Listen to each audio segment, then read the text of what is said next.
Good morning, viewers, and welcome to the morning program, the Dailies on Echo Television.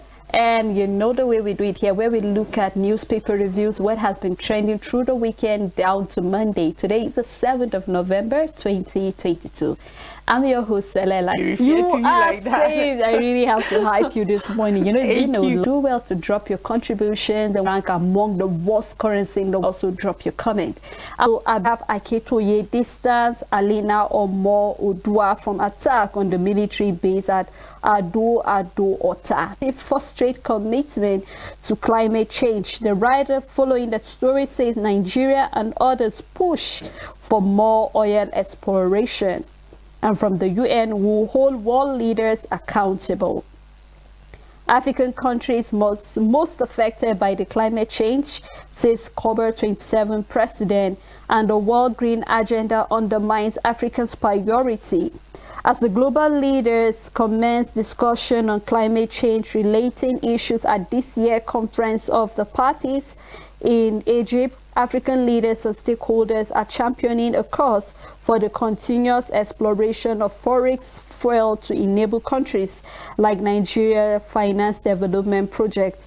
Unlike the COP26, where global leaders were mostly unanimous in their decision on carbon emission goals, the fallout from the conflict in Ukraine has tinted the precarious balance of the energy dilemma that you can read on the front page and also on page 6 of the Guardian newspaper.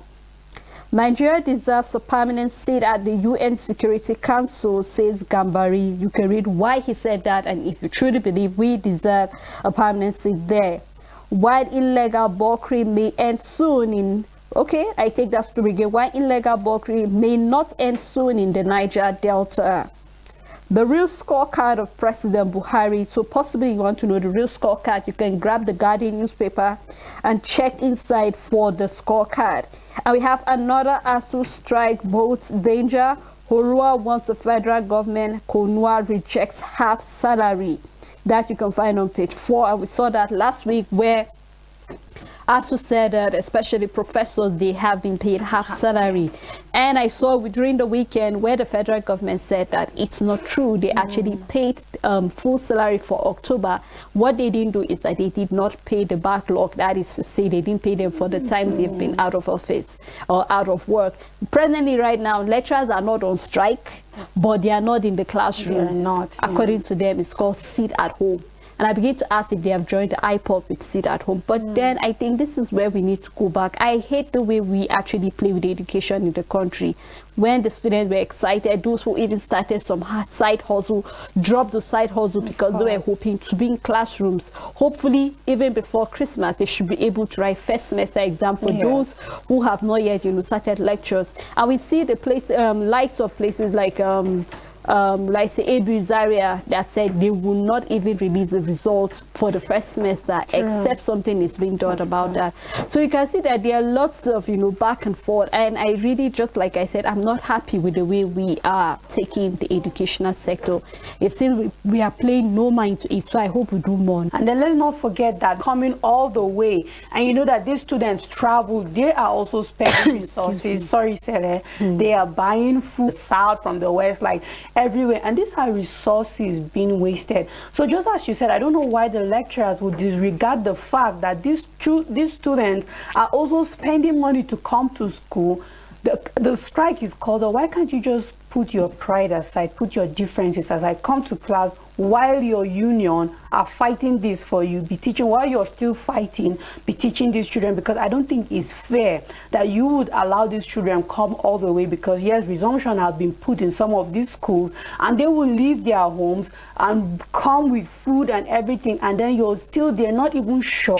Let them also consider that they're not the only ones at stake here. Even the students are at the receiving end of whatever bad decision or good decisions they make. So let them not just be about themselves, but teach these students, because a lot have come back to school. They are eager, they want to learn. Don't kill their morals or vibes concerning this kind of thing by just thinking about yourself alone. You're not the only one affected by the government of this country, so don't make it too personal that you forget your students. But you know, Richard, if we're going to look at it critically, it's not just about the lecturers, but also let's look at the federal government. I know that the National Association of University have been pushing that they want to be independent. They do not want the federal government to be paying them. So it's more like them having their own, you know, commission where whatever school fees is being paid, any tuition fee, anything, they'll have their own money to take care of the affairs of their, you know, the universities. That is for the tertiary institution. But then let's look at what the government is doing in regards to that. I believe that it's high time we, just like you said, put aside your personal interests. I told you, or I've had situation where the lecturer came to class and told the student that they don't even have money to buy clothes. They don't even have transport fare. We saw that on the papers when they resumed earlier, midweek, or I think mid-October, when they called off the strike. So you see, these are some of the things that we really, really need to sit down, go back to the drawing board. We saw where the Minister of Education said that he has failed as a minister. And I was expecting that this is the time, the opportunity for him to pick up and do something about it. But with this seat at home, Richard, I don't know when the seat at home is really, really going to, you know, when they will call that seat at home off and actually go back to the classrooms and teach. Imagine, they, just like you said, it's killing the morals of the student. And eventually they might even say they have given up in the educational sector. And believe you me, it's just a matter of time. I keep saying this. If you feel that you're not affected, or you feel because you are high and mighty and you keep doing anyhow, believe you me, the children of the poor that are unable to go to school will make life unbearable for you, the kids that you feel you are rich, quote and unquote. And so I think because them being out of school is giving birth to more insecurity, more, you know, terrorists, and we see that more are being recruited on a daily basis. So I hope that we'll not just keep a blind eye to each we need to do.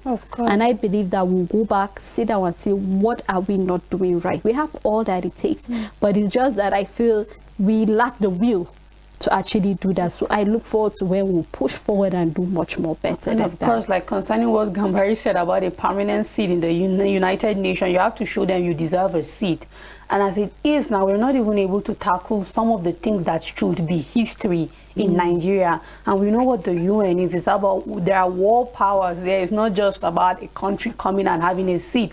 But if you would have a permanent seat in the UN concerning security, it means you'll be able to go and help others when they have security issues. At the moment is we can't even help ourselves. So this is by the Nigerians just have to keep proving that we are what we are asking for. We have to show the world that we are what being on the map. We have to show everybody that we are what our economy being regarded. We are what our education being regarded, that people can live somewhere and say we are coming to school in Nigeria. People can live somewhere and say we are coming to be treated. That's now a health sector coming to be treated in Nigeria. And people can come and say, you know what, we're coming for tourism. It is very safe and we will make money out of that. So it's all about proving ourselves that we are what the things that we are asking the international bodies for. Of course, Rachel. Well, that's all on the Guardian newspaper. Let's move further to other papers. On the Daily Times newspaper, federal government denies alleged bias half salary payment to ASU members. And the big story on the Daily Times, Buhari will leave Nigeria more prosperous, secure than he met it. This is coming from Gambari. And he says president will leave legacy of credible elections, massive infrastructure. Nigeria deserves permanent seat in UN Security Council. Still on the Daily Times, foreign investors, business owners jittery over uncertainty of 2023 elections. Digitization key to socio-economic development. This is coming from the federal government, and you can continue with that on page 7. Still on the Daily Times, Tinubu Abiola attend and speak on agenda. Okoa stands in for PDP's flag urgent action to tackle brain drain. And there's a picture story where we can see the Minister of State for Science, Technology and Innovation, Henry Ikechukwu, with Secretary General of the Digital Corporate Organization, Ms. Dima Ayaya, during a meeting at the Minister's office in Abuja recently. And that's all the news on the Daily Times. You know, my attention is so grabbed to the reason why Tinubu and Atiku were absent. Even though the fact that Okoa stood in for Atiku, but we need a reason why Tinubu and his own running mate, Shetima, were absent. 100%. Remember during the National Bar Association when they had a meeting, and we saw that still it was Shetima that was there. It was, yeah. During the signing, they absent. And this is part of the reasons why Nigeria need you. We need to hear you. We need to have a conversation. We need to, rapport. We need to know what is it that you have to bring to the table. So now you are absent, and then that will really permit me, that will actually bring like, why are you running away from debating? Why are you running away, shying away from, doing lots of things? Well, we hope that they have a very, very reasonable reason. Just like he said, why we did not attend the town hall meeting. So I hope people would really want to know why. So just they always come up with reasons that sounds reasonable, but when you look at it, this is very important and a top priority. It's all about prioritizing where you need to be, the reason for not being there. But this is important, as you said. We need to hear from these people. We need to rapport with them. We need to know what they have for us, and it's in these kind of meetings that we get to know them. So they have to prioritize this kind of meeting. They will definitely come up with a reason that will sound important, no doubt, but then this is a priority, so you're expected to be here regardless. Well, let's look at the next paper, which is the Punch newspaper, and the first one is on Forex crisis. Trap funds hit $567 million as federal government meets airlines. And the writer following that story, Ministry Emirate negotiate flight resumption. And coming from the minister's aide, CBN may opt for part payment. So you can read more of that on page 2. And on the issue of the half salary, ASU ESCO meet lecturers mourn sit at home. Moribond Ajakuta still spent 29 billion naira on personnel. The big story, which is on the presidential town hall, economic security dominant as Atiku and Tinubu skip the debate.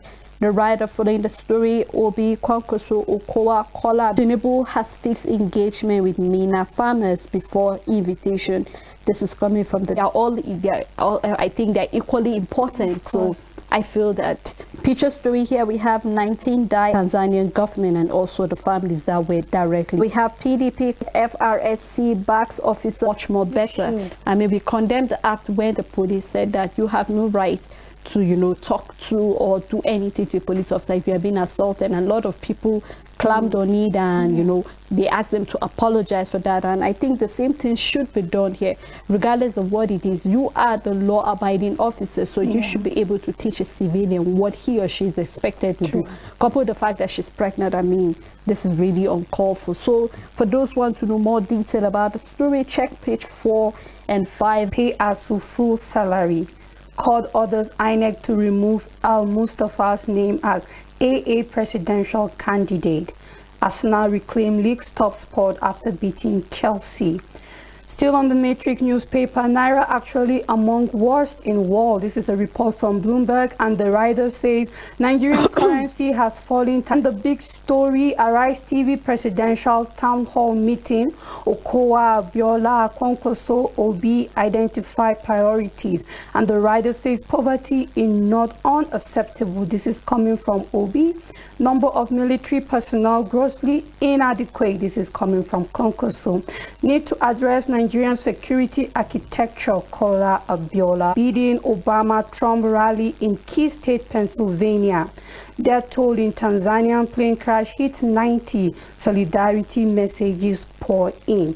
Still on 2023, Atiku Tinubu absent at Arise. CDD Town Hall for presidential candidate. Matrix newspaper. On the first newspaper, federal government begins payment of 8-month salary backlog to break away ASU fraction. That you can read more inside the paper. And on 2023, Abuja pastors endorse Tinubu can kicks against that, I believe. Other stories here, asking for